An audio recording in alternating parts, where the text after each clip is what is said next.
Hello aspirants, welcome to daily news analysis of The Hindu. Today the date is 15th October, so let's get started.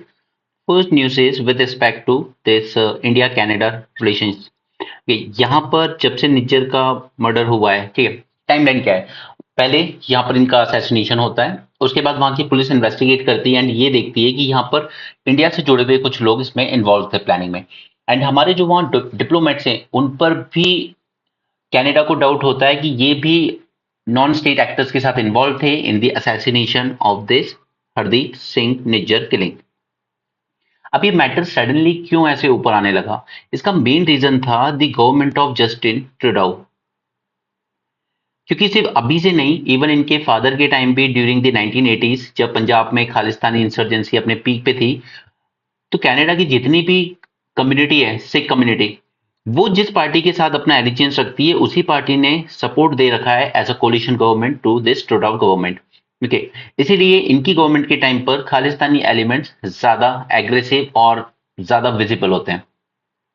Now the thing is, इस पूरे matter में आपको कुछ नहीं जानना है, ठीक है, क्योंकि यहाँ पर कुछ नहीं हुआ था। इसकी किलिंग हुई है, उसके बाद इंडिया ने सस्पेंड कर दिया था visa services two Canadian citizen.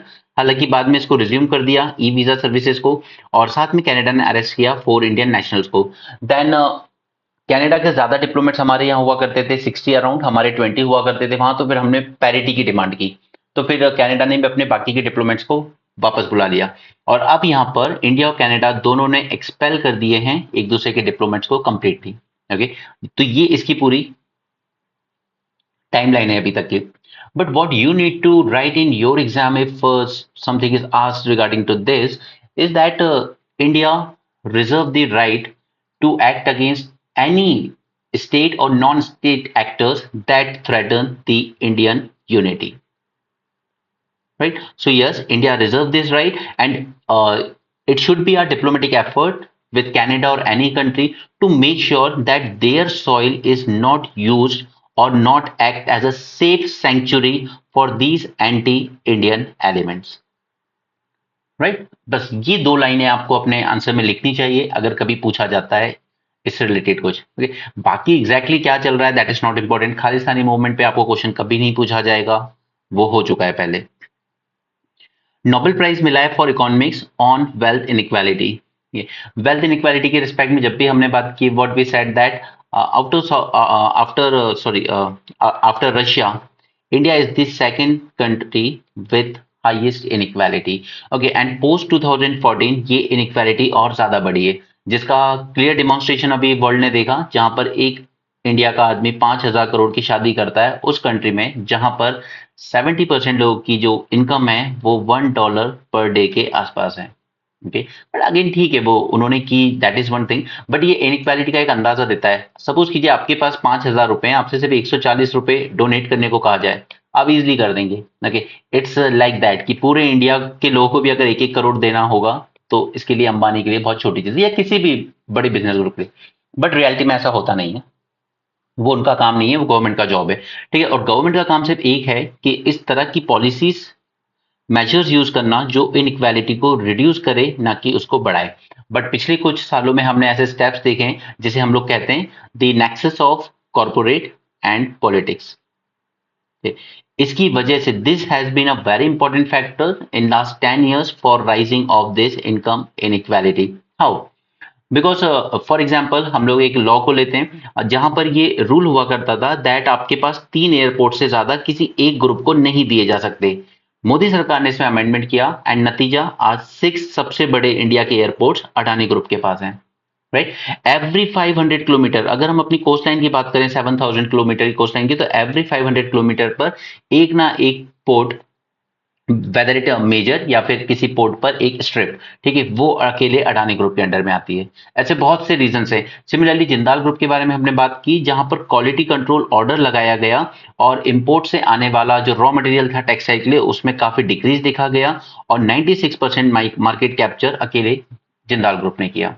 Right, तो ये दिखाता है पॉलिटिकल एंड कॉर्पोरेट नेक्सस, जिसकी वजह से इनइक्वालिटी और ज्यादा इंक्रीज होती जाती है। इसकी सबसे ज्यादा सबसे मुश्किल किसके लिए होता है? मुश्किल हो जाता है एमएसएमई के लिए, क्योंकि ये सब डिपेंडेंट है रॉ मटेरियल जो कि बड़ी बड़ी कंपनी से आता है, चाहे प्लास्टिक्स हो, रिलायंस ग्रुप से आता है, आयरन हो, टाटा ग्रुप से आता है, या फिर टेक्सटाइल का रॉ मटेरियल हो, ठीक है, वो जिंदाल ग्रुप से आता है।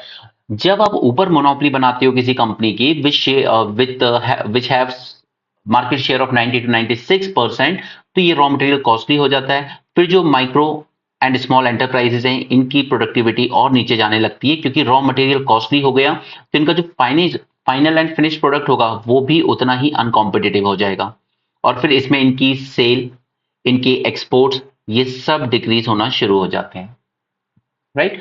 सिमिलरली इनइक्वालिटी का एक और रीजन है दी एनपीएस।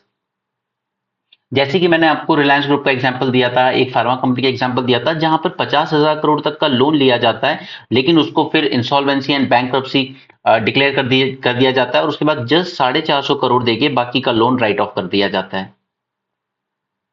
राइट। क्योंकि ये कंपनीज प्रोडक्शन नहीं करती है, जानबूझकर प्रोडक्शन नहीं करती हैं, एंड शो कर देती हैं कि हमारा पूरा पैसा लॉस में चला गया, बट ये इस पूरे 50,000 करोड़ को इन्वेस्ट कर देती हैं अपना इंफ्रास्ट्रक्चर डेवलप करने में, और फिर यही इंफ्रास्ट्रक्चर सिर्फ 450 करोड़ देकर कोई दूसरी कंपनी एक्वायर कर लेती है, और वो कंपनी भी एक दूसरे से रिलेटेड होती है। बेटे ने डिफॉल्ट कर दिया, पिता की एक कंपनी ने उसको खरीद लिया, ठीक है, पूरा 50,000 करोड़ का बना इंफ्रास्ट्रक्चर आ गया।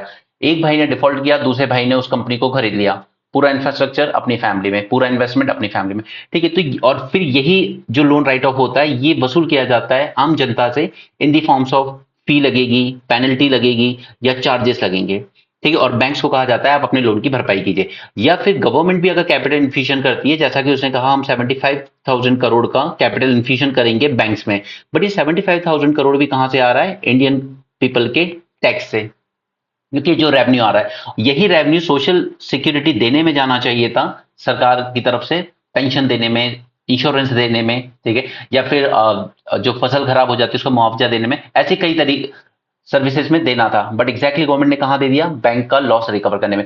तो ये सारे फैक्टर्स हैं जिनकी वजह से इंडिया में पिछले 10 सालों में इनइक्वालिटी बढ़ी है, ठीक है।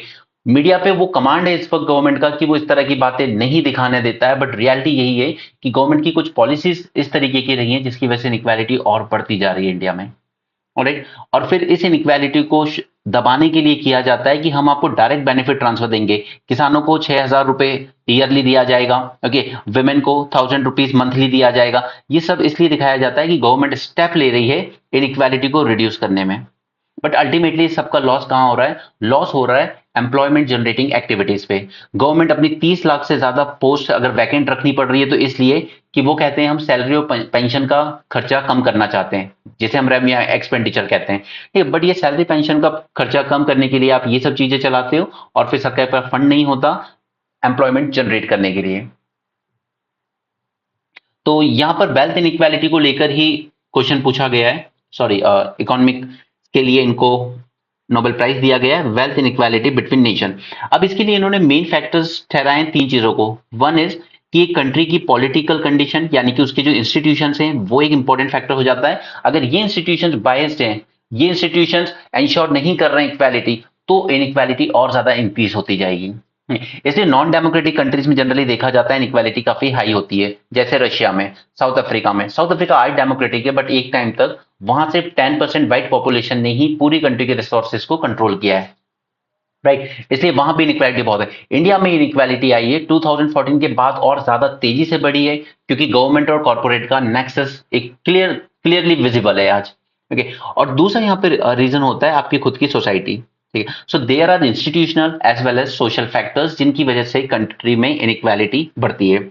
Reducing the vast differences in income between countries is the greatest challenge of this generation, and the importance of societal institutions for achieving this. The importance of societal institution is more important कि political and economic institution एक crucial role play करते हैं कि इस income gap को fill किया जाए। जैसे हमने जब 91 से पहले पॉलिसी फॉलो की थी, सोशलिस्ट काइंड ऑफ पॉलिसी, वो एक रिस्ट्रिक्शन लगा देती थी कि एक कंपनी एक लिमिट तक ही प्रोडक्शन कर सकती है, वो गलत था। But at the same time ये जरूरी है कि एक कंपनी कितना एक्वायर कर सकती है। इट्स नॉट लाइक कि देश के सभी रिसोर्सेज एक ही कंपनी के लिए मैनिपुलेट किए जाएं।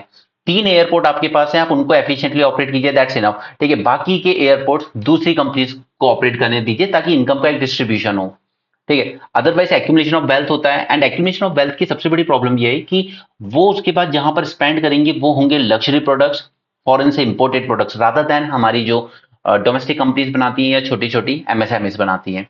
इसलिए इनइक्वालिटी पूरी तरीके से इकोनॉमी को खराब कर देती है, बिकॉज नीचे जनता के हाथ में उतना पैसा नहीं जा रहा है, नीचे डिमांड उतनी ज्यादा नहीं है मास पॉपुलेशन में, और उस वजह से जो बड़ी कंपनीज भी हैं इनके प्रोडक्शन पे अफेक्ट होता है। आज आप चाहे जितने एसी बना लीजिए, बट अगर कॉमन मैन की इनकम उतनी ज्यादा नहीं हो रही है तो वो नहीं सेल होंगे। तो बड़ी कंपनीज भी डिपेंड करती हैं कि मार्केट में एग्जैक्टली कितनी डिमांड है, और वो डिमांड आएगी इक्वालिटी से। जब लोगों के पास एम्प्लॉयमेंट होगा, इनकम के सोर्सेज होंगे। इन्होंने यहाँ पे एक एग्जांपल लिया, यूएस मैक्सिकन बॉर्डर पर एक सिटी है नोकाल्स। वहां पे उन्होंने कहा कि residents on the US side are better off. Okay, so this difference is not based on geography और कल्चर बट इंस्टीट्यूशन। अमेरिका के इंस्टीट्यूशन ज्यादा डेमोक्रेटिक है, वहां की जो पॉपुलेशन है वो अपने वोट के थ्रू एक इन्फ्लुएंस रखती है वहां की गवर्नमेंट पर, इसलिए उनके लिए ऐसी पॉलिसीज बनाई जाती है कि उनको एम्प्लॉयमेंट मिले, उनको अपनी इनकम बढ़ाने का मौका मिले, बिजनेस करने का मौका मिले। जबकि मैक्सिको में इट इज टोटली डिफरेंट। यहां पर एक हाई रिजीम रहती है, ठीक है, जो कि लोगों को उतनी फ्रीडम नहीं देती फॉर देयर बिजनेस और इनकम जनरेटिंग या employment generation abilities. Greater opportunities, education and profession, ये सब यूएसए बेटर ऑफर करता है कंपेयर टू मैक्सिको। ठीक, उसी के कंपैरिजन को यूज करके इन्होंने अपनी रिसर्च को जस्टिफाई किया है। The countries that democratize starting from a non-democratic regime grow faster than the non-democratic regime. अब इनका कहना है कि जो डेमोक्रेटिक regime होती है वो ज्यादा फास्टर ग्रो करती है as compare to non democratic. But हमने थोड़े दिन पहले ही देखा था the example of South Korea as well as Chile. आज इन्होंने जब अपने यहाँ पर रिफॉर्म लिए थे, मेजोरिटी एक्सपोर्ट लेड ग्रोथ की बात की थी, तब वहां पर साउथ कोरिया में मिलिट्री रिजीम रूल कर रही थी, उसने ये सारे इकोनॉमिक रिफॉर्म्स किए थे। Similarly China, China economically democratic दिखता है बट पॉलिटिकली वो वन पार्टी रूल फॉलो करता है, non democratic. Okay, so China एक एक्सेप्शन रहा है वर्ल्ड में जिसने नॉन डेमोक्रेटिक पॉलिटिकल फ्रेमवर्क में डेमोक्रेटिक इकोनॉमिक पॉलिसीज यूज की, एंड आज वो वहां है जहां हम उसको देख रहे हैं। ओके, तो ये वेल्थ इनइक्वालिटी के क्या रीजन है स्पेशली इन इंडिया, इसके मैंने आपको काफी सारे एग्जांपल्स दिए। ओके, तो चलिए आगे चलते हैं। तो ये सब चीजें ऐसी नहीं है जो याद रखनी है, ये और ना ही मैंने पढ़ी है, ये सिर्फ आपको न्यूज डिस्कशन कराते कराते जो चीजें दिखी हैं सामने वही चीज आपके सामने प्रेजेंट किया। ये चीज आती है एक अंडरस्टैंडिंग से, इसलिए मैं आपको कह रहा हूँ कि अंडरस्टैंडिंग बनाने पे ध्यान दीजिए हर इशू की, रादर दैन की नोट्स पढ़ लेंगे, पीडीएफ पढ़ लेंगे, वो रट्टा वाला काम मत कीजिए, वो आंसर्स में क्लियर रिफ्लेक्ट होगा। बिकॉज यूपीएससी आपसे दो तरह के क्वेश्चन पूछता है, एक शॉर्ट शॉर्ट जो आपको कहीं ना कहीं आपके सिलेबस और बुक में मिल जाएगा, और दूसरा नॉलेज अप्लाइड बेस्ड। ठीक है, कोई भी क्वेश्चन स्ट्रेट फॉरवर्ड नहीं मिलेगा यूपीएससी में, एटलीस्ट पिछले 2 साल का जो ट्रेंड है। एप्लीकेशन बेस्ड नॉलेज ही आएगा, जैसे लेबर कोड का आया था, उसके दो फीचर्स लिखिए, एडवांटेज डिसएडवांटेज लिखिए, और फिर बात कीजिए कि ये लेबर रिफॉर्म्स क्यों नहीं हो पा रहे हैं। ठीक है, तो एप्लीकेशन बेस्ड ही आएगा, तो आपको वो नॉलेज भी चाहिए फैक्ट्स का, लॉ का, पॉलिसीज का, एक्ट्स का, और उसके बाद उसको अप्लाई करना है कि ये कितना इफेक्टिव होगा, कितना इफेक्टिव नहीं होगा, और वो चीज सिर्फ आपको अंडरस्टैंडिंग से आएगी। Om Birla stress need for regulatory framework. अब यहाँ पे मैं आपको एक चीज पे शॉर्ट नोट दे दूंगा टेलीग्राम ग्रुप में, जैसे मैंने कल दिए थे आपको 2-3 टॉपिक्स पे। ठीक है, that is inter parliamentary union. ठीक है, ये क्या है, कुछ नहीं, अलग अलग कंट्रीज के पार्लियामेंट मिलते हैं, वहां पर अलग अलग स्पीच दी जाती है। तो यहाँ पर हमारे भी लोकसभा के जो स्पीकर हैं ओम बिरला जी, वो गए थे, उन्होंने कहा harnessing science technology and innovation for a more peaceful and sustainable future. Okay, और अलग अलग टाइम पे हमने इन सब चीजों की बात की है, चाहे वो आर्टिफिशियल इंटेलिजेंस हो, न्यूरल नेटवर्क हो। यहाँ पे है आईपीयू फाउंडेड इन 1889, ठीक है, बहुत पहले हमारी आजादी से, and as the first multilateral political organisation is a global forum of national parliament. सभी कंट्रीज के पार्लियामेंट्स यहाँ पे मिलते रहते हैं, फाउंडिंग ईयर याद रखिएगा। India Russia discuss training of sailors for polar navigation. अब इंडिया रशिया पे हमने पूरा सेशन किया है 450 प्लस में, right. And second thing is कि हम लोग यहाँ पर अलग अलग इसके साथ sea routes connectivity projects develop करने की कोशिश कर रहे हैं, जैसे फॉर एग्जाम्पल चेन्नई व्लादिवोस्टोक। क्यों कर रहे हैं हम लोग ये, क्योंकि हम लोग वो जो स्विस कैनाल वाला रूट है उसको बाईपास करना चाहते हैं, क्योंकि जब रिस्ट्रिक्शन लगा देती हैं वेस्टर्न कंट्रीज या यूएसए, रशिया के अगेंस्ट सैंक्शंस लग जाते हैं, शिपिंग कंपनीज पर इंश्योरेंस देने का प्रेशर बढ़ जाता है, ये तब वो रूट उतना फेवरेबल नहीं रह जाता। और दूसरा अभी हाउथी रेबल्स ने जो परेशान किया हुआ है उस वजह से भी। तो एक रूट हम लोग डेवलप करना चाहते हैं चेन्नई व्लादिवोस्टोक, जो कि फार ईस्ट में जाके मिलेगा रशिया के, और दूसरा हम लोग डेवलप कर रहे हैं via Iran, that is international north south transport corridor. But ये ठंडे बस्ते में चला गया है क्योंकि ईरान पे सैंक्शन लगाया यूएसए ने, एंड इस वक्त तो ऑलमोस्ट एक फुल फ्लैजेड वॉर की तरफ बढ़ रहे हैं ईरान एंड इजराइल। तो अभी नॉर्थ साउथ ट्रांसपोर्ट कॉरिडोर की भी हम लोग बात नहीं कर रहे हैं। ठीक है, हम बात कर रहे हैं चेन्नई व्लादिवोस्टोक कॉरिडोर की। और दूसरा रशिया के ऊपर अगर आप देखेंगे आर्कटिक रीजन, तो वहां से ये जो कुरिल आइलैंड है उसके थ्रू रशिया के फार ईस्ट रीजन को हम कनेक्ट करना चाहते हैं एक स्मूथ कनेक्टिविटी के लिए। बिकॉज ये जो फार ईस्ट रीजन है इसमें इंडिया बहुत ज्यादा इन्वेस्ट कर रहा है, बिकॉज उसके पास उस रीजन में पहली बात उसके पास डेवलपमेंट नहीं है। रशिया की 90% पॉपुलेशन बिल्कुल यूरोपियन बॉर्डर के पास रहती है, फार ईस्ट में पूरा बैरन लैंड पड़ा हुआ है। ठीक है, एंड सेकंड थिंग इज कि यहाँ पर रिसोर्सेज बहुत हैं, नेचुरल गैस के, ऑयल के और डायमंड्स के। ठीक है, तो इसलिए हम लोग फार ईस्ट में अपना इन्फ्लुएंस ज्यादा बढ़ा रहे हैं। इसी के रिस्पेक्ट में मैंने आपके साथ कुछ दिन पहले डिस्कस की थी न्यूज एनालिसिस में ही आर्कटिक पॉलिसी इंडिया की, राइट। क्योंकि आर्कटिक जैसे जैसे मेल्ट हो रहा है वहां पे, और फिर इसका हमने अपने मानसून पे भी इम्पैक्ट देखा, इसलिए भी हम लोग वहां पे रिसर्च बढ़ा रहे हैं। But the main goal is कि हम लोग आर्कटिक जैसे जैसे मेल्ट होगा और रिसोर्सेज वहां पे डिस्कवर होंगे, शिपिंग रूट डेवलप होगा, तो उसमें हम लोग उसका इकोनॉमिक बेनिफिट लेना चाहते हैं, हम पीछे नहीं रहना चाहते इसमें। ठीक है, बट हम लोग शो ये करते हैं कि हमारे मानसून पे इसका इम्पैक्ट पड़ता है, इसलिए हम लोग यहाँ पे रिसर्च वगैरह बढ़ाना चाहते हैं। Okay, India Russia working group on cooperation in the northern sea route, जो आर्कटिक के थ्रू हो रहा है। ठीक है, तो यहाँ पर ट्रेनिंग दी जा रही है इंडियन सेलर्स को for polar navigation and development of joint projects in Arctic ship building. अब ये सब एक कवर अप की तरह आप यूज कर सकते हो कि रशिया के साथ हमारे से मिलिट्री या इस तरह की रिलेशन नहीं है, हम लोग इस तरह की भी रिलेशन कर रहे हैं जहां पे हम लोग क्या कर रहे हैं कि ट्रेनिंग दे रहे हैं एक दूसरे के सेलर्स को for development of joint projects in Arctic ship building. Okay, ये सिविलियन प्रोजेक्ट्स हैं। Goal is to make the Northern Sea route an effective shipping artery connecting Europe, Russia, and the Asia Pacific region. As India scaled up investment in the Russia's Far East, cooperation on NSR figured in the joint statement। ठीक है, तो जैसे जैसे हमारा फार east eastern region में investment और बढ़ता जाएगा, तो फिर हमें ये रूट कनेक्टिविटी इनमें भी कॉपरेट करना होगा रशिया के साथ। ये सब हमेशा शो करना जरूरी हो जाता है कि हमारा किसी भी कंट्री के साथ जो यूएसए के अगेंस्ट है उसके साथ सिर्फ स्ट्रैटेजिक या मिलिट्री नहीं बल्कि सिविलियन कॉपरेशन भी है। और सिविलियन कॉपरेशन ऐसी चीज है जिसपे कोई ऑब्जेक्शन नहीं उठाता। एससीओ मीटिंग एक बार हो जाने दीजिए, फिर देखते हैं कि इसमें से क्या आउटकम निकल के आता है। बाकी एससीओ के बारे में मैं आपको पहले डिस्कस कर चुका हूं। ठीक है, बाकी इसके आउटकम आने दीजिए। अभी वक्फ बिल, इस पे मीटिंग चल रही है सभी पार्टीज की, और इसको हम ऑलरेडी कवर कर चुके हैं। इसके अभी के फीचर्स क्या हैं और प्रपोज अमेंडमेंट क्या किए जा रहे हैं। उसमें सबसे कंट्रोवर्शियल है कि पहली बात तो कि यहाँ पे विमेन को इंक्लूड किया जा रहा है गवर्नमेंट की तरफ से कि बोर्ड में होना चाहिए, और दूसरा नॉन मुस्लिम मेंबर्स को भी हम लोग वक्फ बोर्ड में बिठाना चाहते हैं। ये दो कंट्रोवर्सीज हैं जो इवन मुस्लिम कम्युनिटी भी इतनी ज्यादा पसंद नहीं कर रही है। बट एक चीज पे वो एग्री करते हैं कि हाँ, यहाँ पर वक्फ बोर्ड में रिफॉर्म की जरूरत है, बिकॉज कुछ लोग यहाँ पे बैठे हुए हैं जो प्रॉपर्टी का मिसयूज कर रहे हैं, जबकि आम आदमी को उसका कोई बेनिफिट पहुंच नहीं रहा है। तो कभी भी अगर ये इसमें अमेंडमेंट होते हैं या ये बिल पास होता है तो हम उसकी बात करेंगे। फोर्टिफाइड राइस, इसके बेनिफिट एज वेल एज इसके चैलेंजेस एंड साइड इफेक्ट्स हमने थोड़े दिन पहले डिस्कस कर लिए थे in detail. Okay, so we are not going into that again. Stubble burning, we have already done a mains 450 plus session on this. ठीक है, ये हर साल का है, इसलिए मैंने आपको लास्ट ईयर एक ही बार में सेशन करा दिया था। और इससे रिलेटेड इंडिया में जितनी बॉडीज हैं, सुप्रीम कोर्ट जजमेंट है या फिर जो भी इनिशिएटिव्स लिए गए, ठीक है, वो सब हमने एक ही बार कवर कर लिया था, क्योंकि ये रिकरिंग टॉपिक है। ये हर साल विंटर्स आते हैं और हर साल ये टॉपिक न्यूज में आना शुरू हो जाता है। टीबी वगैरह पे जितनी हमें जानना था हमने उतना किया हुआ है। 450 में हमने सेशन किया हुआ है टीबी के लिए। एट द सेम टाइम हमने मल्टी ड्रग रेजिस्टेंट टीबी की भी बात कर ली है। ठीक है, और सब क्लिनिकल टीबी की भी बात की है। ठीक है, तो ये 3 वीडियोस काफी हैं टीबी के लिए उतना जानना जितना हमारे एग्जाम में काम आएगा। Israel brutality in Gaza, India pin drop silence. ठीक है, तो इसको हमने ऑलरेडी डिस्कस किया था कि इंडिया का क्या स्टैंड है, और मोस्टली रीजन है स्ट्रेटेजिक अलाइनमेंट। इंडिया और इसराइल के गोल सेम है, और कहीं ना कहीं थोड़ा सा जो आज की हमारी राइजिंग हिंदुत्व आइडियोलॉजी है वो भी थोड़ा अपने आप को इसराइल के क्लोज पाती है rather than the Palestinian cause. तो इंडिया का स्टैंड पैलेस्टीन पे चेंज हुआ है, और ये आज से चेंज हुआ है, 1991 के रिफॉर्म्स के बाद से चेंज हो गया था। रिफॉर्म्स की बात नहीं है, एक्चुअली यूएसएसआर के डिसॉल्व होने की वजह से चेंज हो गया था।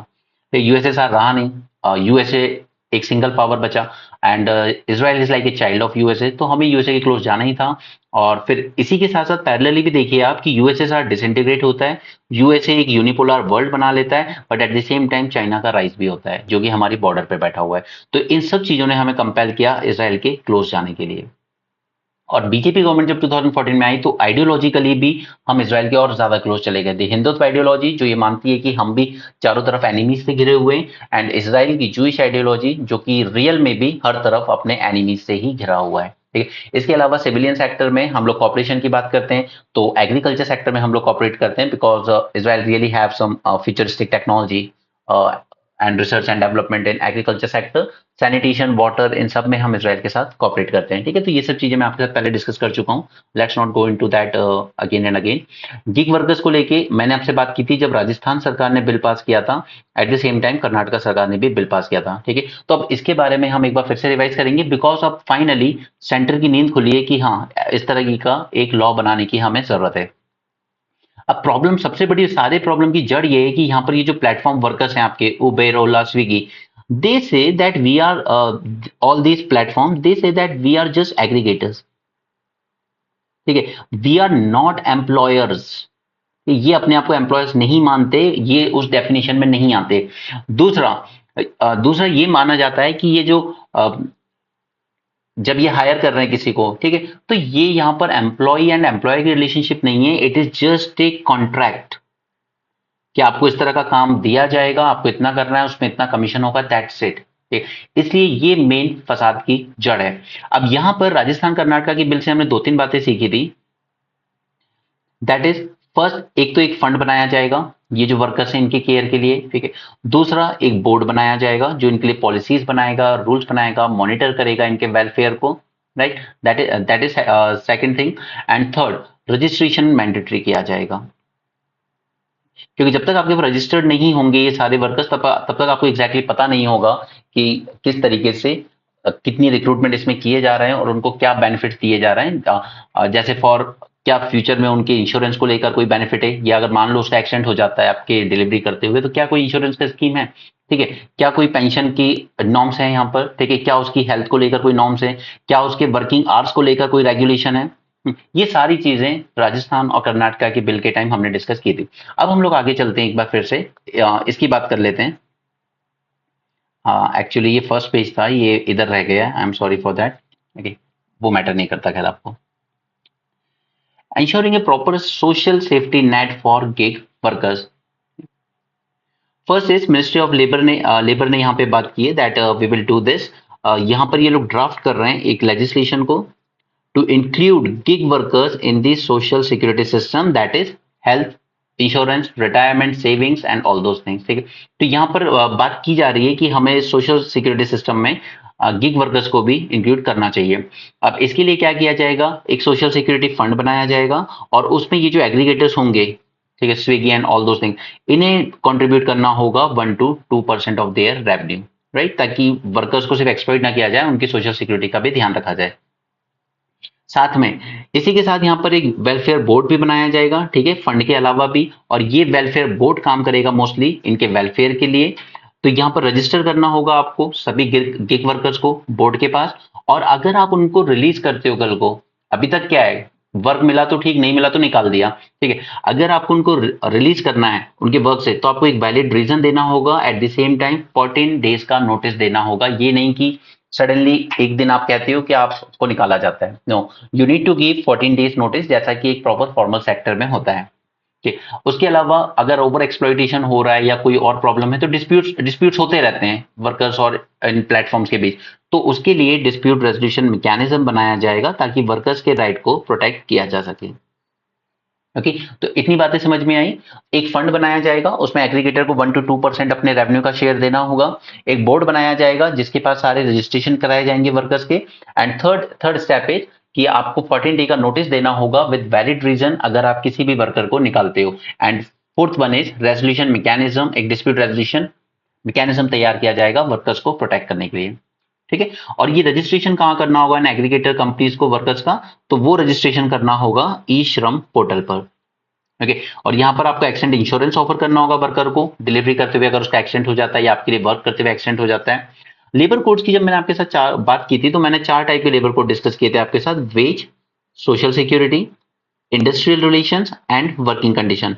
नाउ द प्रॉब्लम इज कि ये जो गिग वर्कर या प्लेटफॉर्म वर्कर्स हैं, they are covered under this one act, that is social security act. इसके अंडर में तो कवर किया हमने इन्हें, गिग वर्कर्स और प्लेटफॉर्म वर्कर्स को, लेकिन बाकी की जो 3 है उसमें कवर नहीं किया। कोई मिनिमम वेज फिक्स नहीं किया हमने इनके लिए, ठीक है, कोई इंडस्ट्रियल रिलेशंस नहीं है इनके, क्योंकि ये एम्प्लॉयर एम्प्लॉय की रिलेशनशिप में आते ही नहीं है, डेफिनेशन इस तरीके की है, और ना ही इनकी वर्किंग कंडीशन को लेकर कोई रेगुलेशन है। ओके, सो रिमेंबर कि गिग एंड प्लेटफॉर्म वर्कर्स को कवर करता है सिर्फ एक code, that is social security वाला, ठीक है।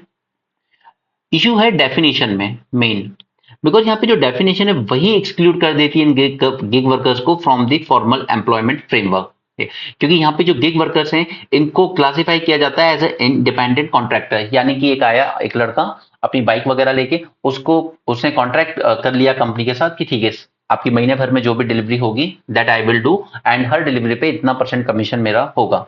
ओके, तो इसीलिए वो क्लेम नहीं कर सकते कल को कि हमें एम्प्लॉयमेंट रिलेटेड प्रोटेक्शन क्यों नहीं दी जा रही है, क्योंकि यहां पर हमने जब इंडस्ट्रियल रिलेशन की बात की तब ये कहा कि एक तो एग्रीगेटर जो प्लेटफॉर्म है वो एम्प्लॉयर डेफिनेशन में नहीं आ रहा है, एंड सेकंड थिंग इज कि यहाँ पे जो वर्कर भी साइन कर रहा है वो साइन कर रहा है as a independent contractor. Okay, global example अगर देखें तो यहां पर 2021 में यूके की सुप्रीम कोर्ट ने कहा था कि ऑल दीस वर्कर्स, ठीक है, जैसे for example Uber drivers, they are recognised as workers, ठीक है, तो इंडिया को भी इन्हें रिकॉग्नाइज करना चाहिए कि these people are also workers, not just your contractors. Okay, so what is needed in India, there is need for clarification. Okay, क्योंकि कोर इशू यही है कि एम्प्लॉयमेंट रिलेशन हम डिफाइन नहीं कर पा रहे हैं जो इनको फॉर्मल प्रोटेक्शन दे सके।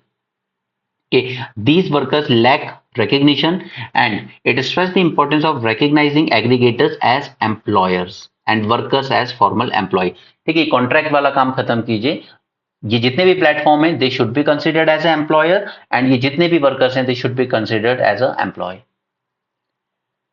Okay, so challenge is that the current Social Security Code 2020 does not fit fully to bridge the gap between institutional and informal social security, and ensuring gig workers' right requires specific provision and formalization of their employment status। ठीक है, तो ये इसका पूरा issue था, लेकिन at the same time let's wait जब तक ये बिल अभी जो ड्राफ्टिंग स्टेज में है ये पास होकर एक्ट नहीं बन जाता, तब एग्जैक्ट फ्रेमवर्क हमारे सामने होगा कि आखिर ये गिग वर्कर्स के लिए क्या किया जा रहा है। Okay, so that was the first useful article from this newspaper। Second हम लोग चलते हैं blueprint for safeguarding children.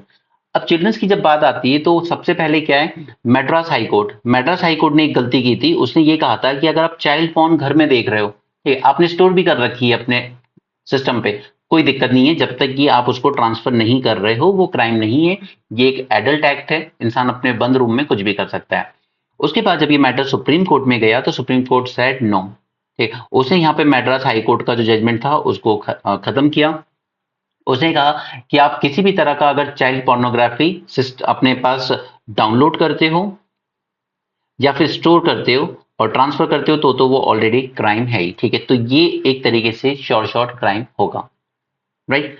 POCSO act वो मैं आपके साथ ऑलरेडी डिस्कस कर चुका हूं, बार बार एम्फेसाइज करता हूं, it is a gender neutral act. And supreme court ने एक और बात कही थी कि यहाँ पे आप सेक्सुअल चाइल्ड के लिए सिर्फ सेक्सुअल वर्ड यूज मत कीजिए, you should in fact use the word CSEAM, that is child sexual exploitative and abuse material, ठीक है, don't just classify it as a porn, not just porn, but किसी भी तरह का चाइल्ड सेक्सुअल एक्सप्लॉइटेशन या abusive material है तो उसको इस तरीके से डिफाइन कीजिए। बिकॉज सुप्रीम कोर्ट इनफैक्ट हमारे खुद chief justice of India Chandrachud का जो ओपिनियन था, उनका ये कहना था कि ये जब बच्चे के साथ सेक्सुअल असॉल्ट होता है ना, तो it is not the end of the crime, it is actually the beginning of the crime, क्योंकि यहां से अब उस बच्चे का हैरेसमेंट शुरू होगा, उसका कोई वीडियो रिकॉर्ड हो गया, अब वो वीडियो सर्कुलेट होता रहेगा इंटरनेट पे, वो डाउनलोड होता रहेगा और यहां से उसके एक्सप्लॉइटेशन की शुरुआत होगी। ओके, इसलिए सुप्रीम कोर्ट का स्टैंड था कि you should not define it as a child porn, rather than you should define it as child sexual exploitative and abuse material, क्योंकि इस मटेरियल को और ज्यादा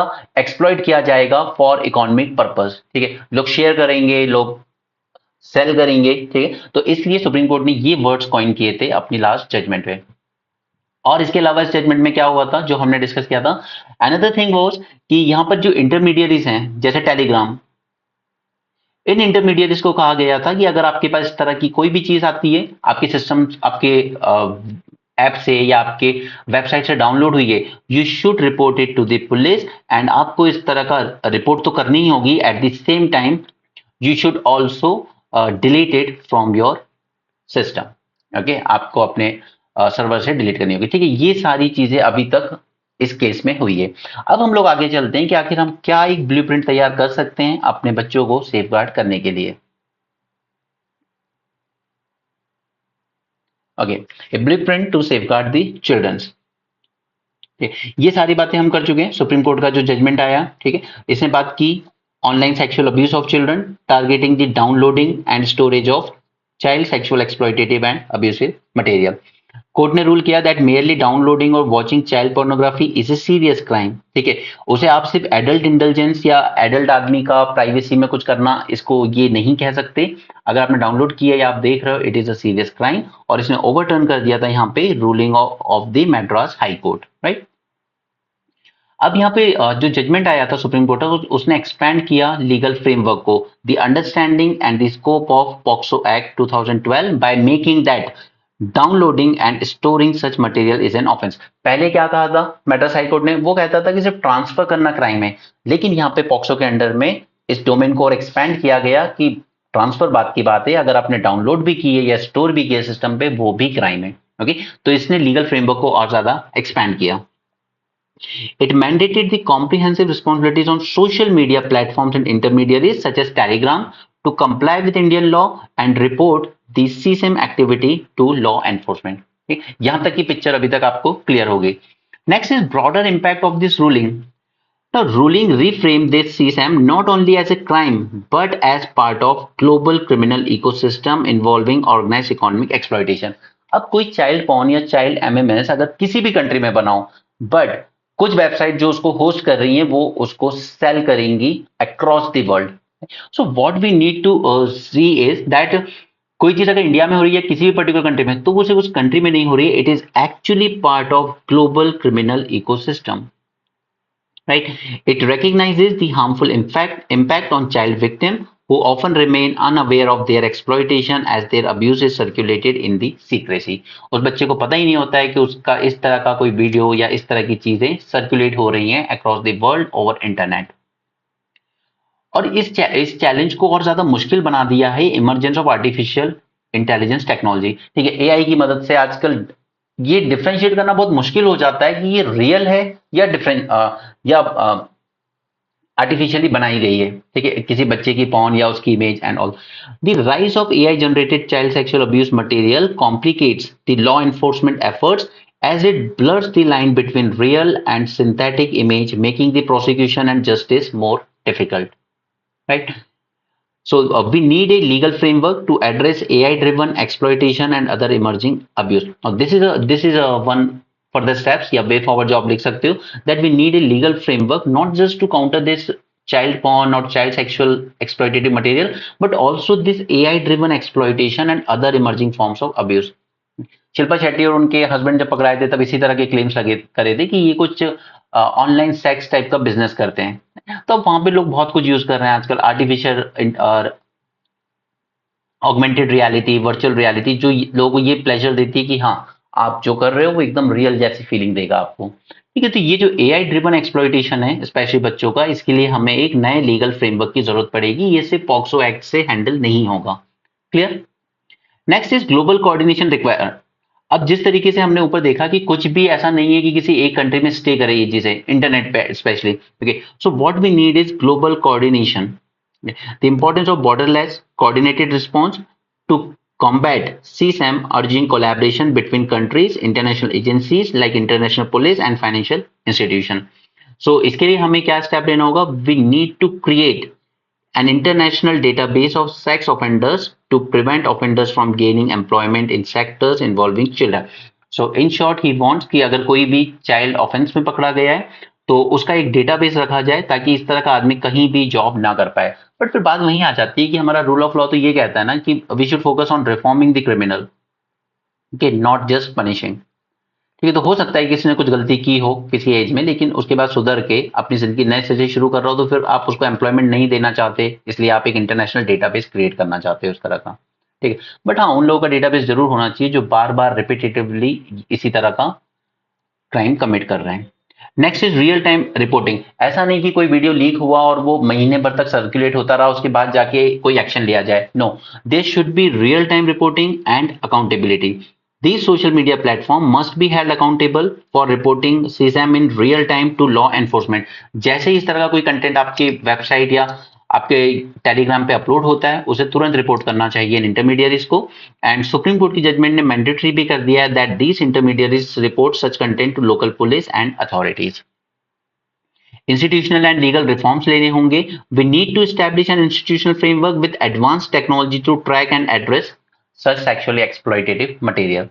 ओके, तो अब उसके लिए हमें चाहिए कि हमारी गवर्नमेंट की जो साइबर एजेंसीज हैं वो उतनी ज्यादा टेक सेवी हो, एडवांस ड्रिवन हो। ठीक है। The use of forensic labs and cutting edge technology is essential for responding to new forms of abuse. No, why this use of forensic labs? ठीक है, इनका यहाँ क्या रोल है? रोल आप समझेंगे जब एक बार मिस कश्मीर बनी थी एक लड़की, बहुत पुरानी बात है, even we were childrens that time. ठीक है, तब वो मैटर बहुत हाईलाइट हुआ था।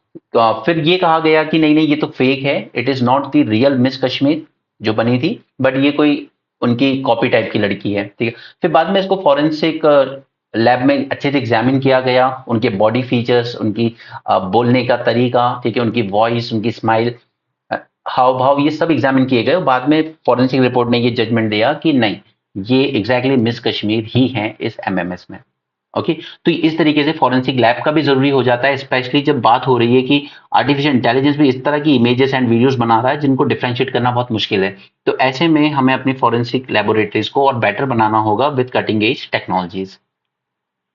Next is international cooperation legal measure. There is need for an international convention. हमने लेबर लॉस के लिए कन्वेंशन बना लिए, हमने विमेन सेफ्टी के लिए कन्वेंशन बना लिए, हमने माइग्रेशन के लिए बना लिए। तो उसी लाइन पर we also need to have international convention to coordinate response, identify perpetrators and disrupt the criminal network.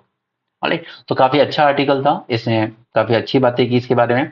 ठीक है, तो this second article is done. अब हम लोग चलते हैं थर्ड पे, जहां पे बात हो रही है यूके यूनिवर्सिटीज की। क्योंकि देखिए, यूके में एक चीज बहुत अच्छी है जो कि इंडिया में भी होनी चाहिए। यहाँ पर एक कैप होता है यूनिवर्सिटीज पे कि आप कितनी फी चार्ज कर सकते हो स्टूडेंट से। इंडिया में ऐसा कुछ नहीं है। ठीक है, प्राइवेट वाले एक्सप्लॉइट किए जा रहे हैं, स्कूल कॉलेज सभी। ठीक है, तो ये एक मेजर है जो आप यूके से सीख सकते हो, that there should be a cap on fees of the children. लेकिन अगर सपोज कीजिए कि यूनिवर्सिटी लॉस में जा रही है इस फीस से, तो फिर क्या किया जाए? तो ऐसे में वहां की गवर्नमेंट ने फ्री हैंड दे रखा है, फॉरेन स्टूडेंट जो आते हैं उन पर आप जितनी चाहे उतनी फीस लगा लीजिए। और पिछले कुछ सालों में इन्होंने यही किया है। अपने यहाँ के बच्चों की फीस नहीं बढ़ा पाए, लेकिन फॉरेन से आने वाले स्टूडेंट्स की फीस बहुत बढ़ाई है, चाहे वो इंडिया से आए, चाइना से आए या कहीं और से आए। अब आप सोचेंगे इंडियंस के लिए क्या अनअफोर्डेबल होता है? नो, जो टैलेंट बेसिस पे जा रहे हैं वो तो मोस्टली स्कॉलरशिप के दम पे जाते हैं। But at the same time जो रिच लोग जा रहे हैं वो सिर्फ इसलिए जाते हैं बिकॉज, आपको क्या लगता है, पॉलिटिशियंस के बच्चे जा रहे हैं, फिल्म स्टार्स के बच्चे जा रहे हैं, इनका क्या काम है वहां? क्या ये बाकी पढ़ाई में उतने अच्छे हैं? नो।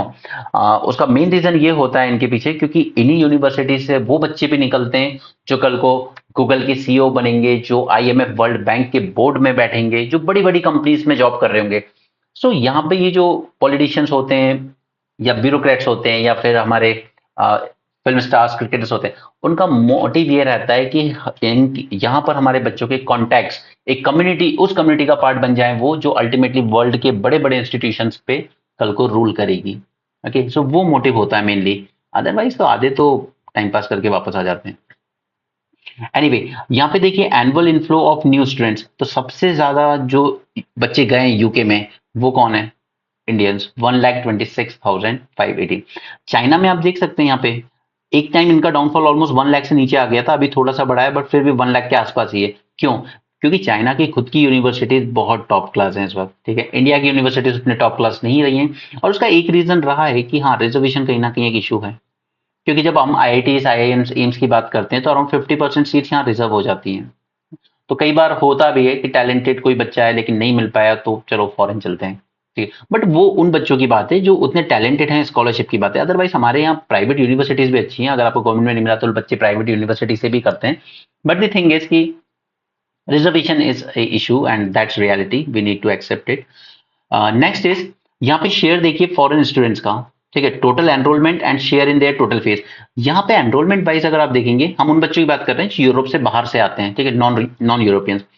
तो 2016 के बाद से 23% तक बढ़े हैं नंबर ऑफ स्टूडेंट्स, और इनकी फीस देखिए 36% जो रेवेन्यू आता था यूनिवर्सिटी का वो फॉरेन स्टूडेंट से आता था, बट अब ये रेवेन्यू बढ़ के हो गया 52%। नेक्स्ट इज, अब सिर्फ ये नहीं है कि वहां यूनिवर्सिटी में बच्चे पढ़ने गए तो वो जॉब मिल ही जाएगी, no, just you can see here कि कितने बच्चों का वीजा एक्सपायर हो जाता है और उन्हें वापस आ जाना पड़ता है, ठीक है, 51 से बढ़ के ऑलमोस्ट 70%, यानी कि बच्चे वहां एम्प्लॉय नहीं हो पाते हैं, वापस आ जाते हैं। सिर्फ 24% ऐसे हैं जो वहां पे किसी ना किसी तरीके से जॉब कर रहे हैं, ठीक है, और ये भी डिक्रीज हुआ है फ्रॉम 31 टू 24%। तो मेजोरिटी जो रिच लोगों के बच्चे जाते हैं, दे जस्ट गो देयर, नाम की डिग्री लेके वापस। ओके, आगे चलते हैं। एक और इम्पोर्टेंट आर्टिकल है आज हमारे पास, that is Haber Bosch process. ये आपको यूपीएससी ने सीएपीएफ के एग्जाम में पूछा था। सिंपल, किस लिए यूज होता है? फर्टिलाइजर के बनाने के लिए, ठीक है। अब इस हेबर बॉश प्रोसेस में कुछ नुकसान भी है, तो इसी के लिए ऑल्टरनेटिव खोजे जा रहे हैं कि आखिर फिर हम किस तरीके से फर्टिलाइजर बना सकते हैं। तो पहले इस प्रोसेस को थोड़ा सा समझ लेते हैं। इसका आर्टिकल एक्चुअली ऊपर रह गया है, this is last article of the day, इसको देख लेते हैं। Introduction of Haber Bosch. आज वर्ल्ड में जो फूड सिक्योरिटी इंश्योर हुई है उसके पीछे सबसे इंपॉर्टेंट रोल प्ले किया है इस प्रोसेस ने। इसने केमिकल फर्टिलाइजर्स बनाना सिखाया वर्ल्ड को, और वहां से हमारी जो फूड की प्रोडक्टिविटी थी अक्रॉस द वर्ल्ड वो बढ़ती चली गई। Okay, this process allowed industries to develop cheap synthetic fertilisers, revolutionising the agriculture. Otherwise इससे पहले वर्ल्ड ऑर्गेनिक पे डिपेंड था, ठीक है, लोकल मैन्योर यूज कर रहा है, वेस्ट यूज कर रहा है, उसी से एग्रीकल्चर हो रहा था एंड प्रोडक्टिविटी कम हो रही थी। बट इस प्रोसेस के इन्वेंशन ने सिंथेटिक फर्टिलाइजर मैन्युफैक्चरिंग को इजी बनाया। okay, अब ये वर्क किस तरीके से करता है? ये एटमोस्फेयर से लेगा नाइट्रोजन, ठीक है। तो ये प्रोसेस एक चीज में और अच्छा है, that it is responsible for removing 100 million tons of nitrogen from our atmosphere annually and convert it into fertiliser feeding the growing global population. Okay, so first thing is it is taking nitrogen from your atmosphere. Global food production पे इसका impact क्या रहा है? बहुत ही अच्छा impact रहा है, ठीक है। तो इसने हेल्प की हमें to meet the demand for the food, specially in face of population growth since last 2 centuries। Overall nitrogen important क्यों है हमारी लाइफ में? देखिए, प्लांट्स के लिए भी इंपॉर्टेंट है, एनिमल्स के लिए भी एंड ह्यूमंस के लिए भी, because it is essential for producing proteins, amino acids and DNA. Amino acids मैंने आपको थोड़े दिन पहले पढ़ाया था जब मैंने आपके साथ मेडिसिन के लिए मिला हुआ नोबेल प्राइज डिस्कस किया था। ठीक, अलग अलग एमिनो एसिड्स होते हैं, तो उन्हीं से हमारे बॉडी में प्रोटीन बनता है, डिपेंडिंग अपॉन कि मैसेंजर आरएनए क्या सिग्नल लेके आया वहां से, राइट।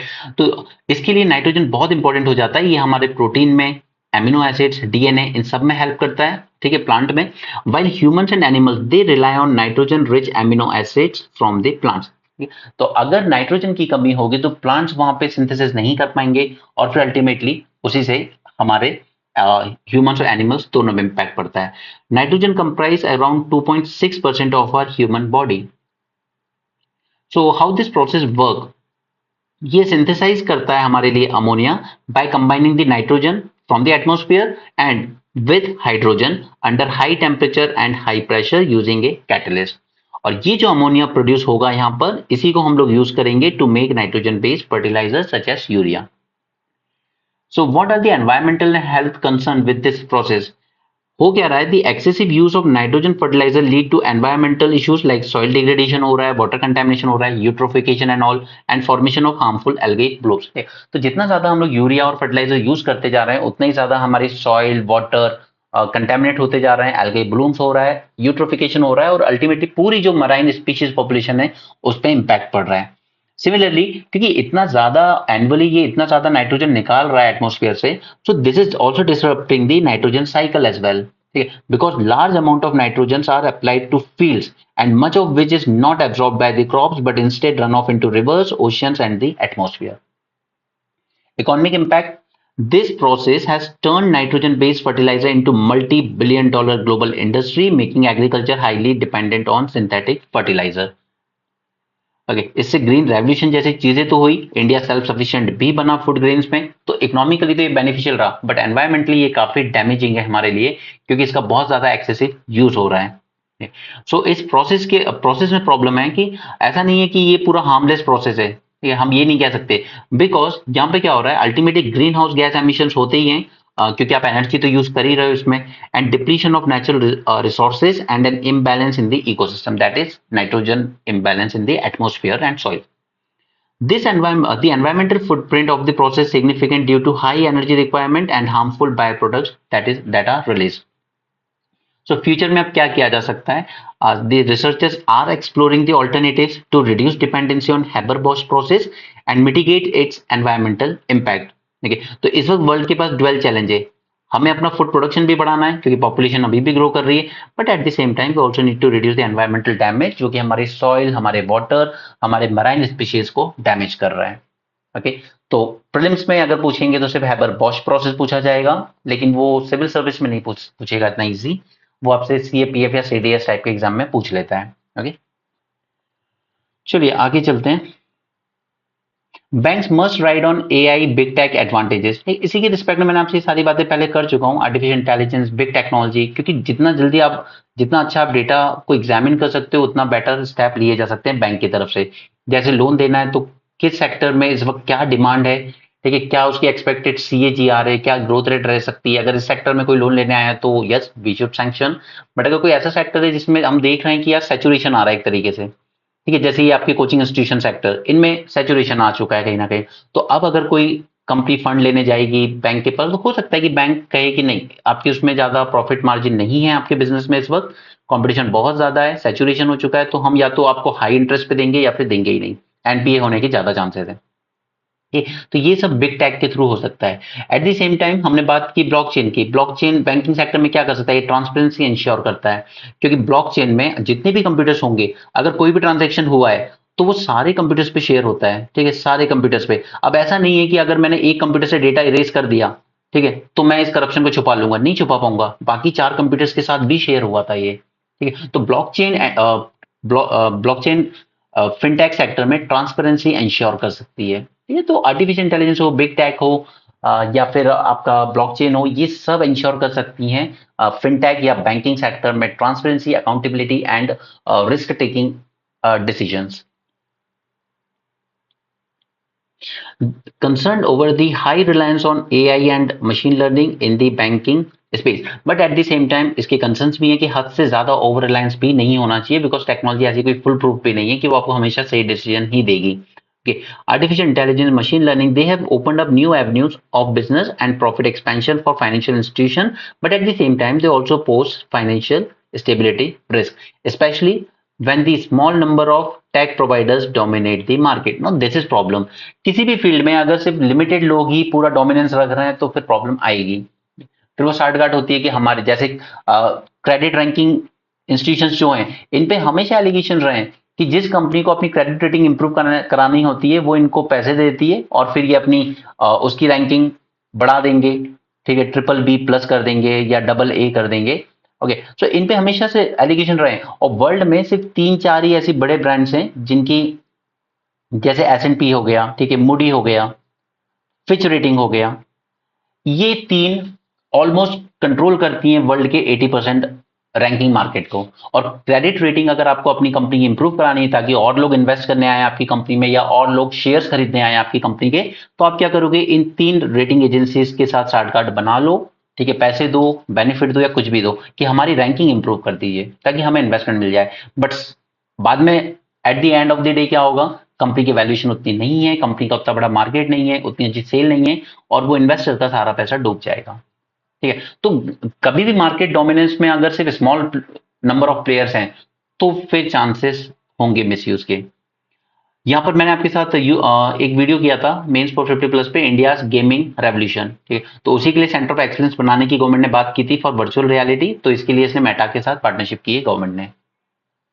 मैंने आपको इंडिया गेमिंग इंडस्ट्री पढ़ाया, तब कुछ बच्चों ने कहा कि ये कैसे इंपॉर्टेंट हो गया, बट भरोसा रखो वो इंपॉर्टेंट है, आएगा क्वेश्चन. ठीक है, लेबर कोड्स पढ़ाए थे तब भी आप लोगों को लगा था कि ये इतना डेप्थ में क्यों जा रहे हैं, बट क्वेश्चन आया उसमें.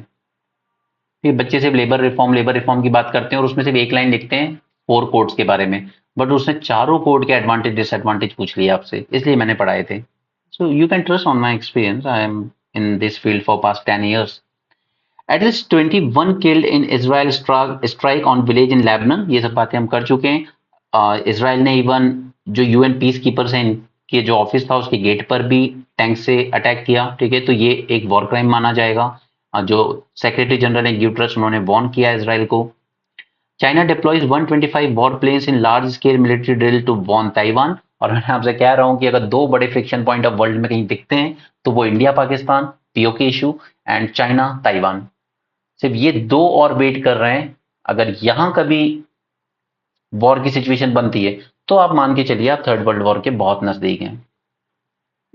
2 dead and 40 arrested as protest rocked Guinea against Chinese mining firm। अब मैंने चाइनीज माइनिंग और इनके जितने भी इन्वेस्टमेंट है अफ्रीका के, उसके रिस्पेक्ट में आपको बताया था, ठीक है, कि यहाँ पे चाइनीज कंपनी की इमेज उतनी अच्छी नहीं है, ह्यूमन राइट्स वायलेशन हो, सेक्सुअल अब्यूज हो वहां के वर्कर्स का, या फिर उनका एक्सप्लॉइटेशन हो। चाइना क्या करता है, अपने टेक्नीशियंस, अपने इक्विपमेंट्स, अपनी मशीनरीज लेके जाता है, ठीक है, और वहां पर माइनिंग या जो भी इंफ्रास्ट्रक्चर उस पर बनाना है, इन्वेस्ट करना है, उसमें ये सब अपने फंडिंग उसकी खुद की, टेक्नोलॉजी उसकी खुद की, मशीन्स उसकी, वर्कर्स उसके, ठीक है। सिर्फ लो लेवल के वर्क के लिए आप लोग रख लेते हो वहां के लोकल लोगों को, बट उसमें भी human rights violation, sexual abuse के केसेस हैं।